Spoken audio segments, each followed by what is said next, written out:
சென்னை சேப்பாக்கம் பத்திரிகையாளர் மன்றத்தில் கடந்த 35 ஆண்டு காலமாக பாபா சாஹேப் டாக்டர் அம்பேத்கர் இளைஞர் இயக்க பாசறை அபயம் என வழங்கும் பாசறை அரசியல் சார்பற்ற பொதுநல அமைப்பாக செயல்பட்டு வந்த நிலையில் தற்போது தேசிய குடியரசுக் கட்சி என்று புதிய அரசியல் கட்சி அறிமுகம் செய்கிறோம் என கட்சியின் நிறுவனத் தலைவர் ஏஜூஎன் லெமூரியர் செய்தியாளர்களிடம் தெரிவித்தார்.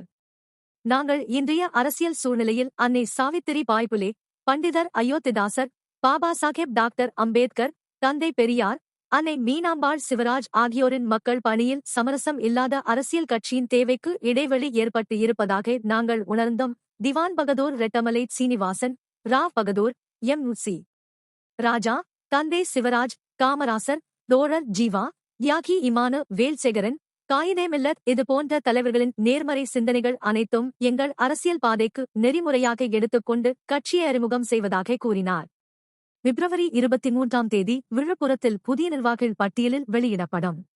அதைத் தொடர்ந்து காஞ்சிபுரத்தில் நடக்கும் கூட்டத்தில் 2026 சட்டமன்ற தேர்தலில் போட்டியிடும் தேசிய குடியரசு கட்சி வேட்பாளர்களை அறிமுகப்படுத்துவோம் எனக் கூறினார்.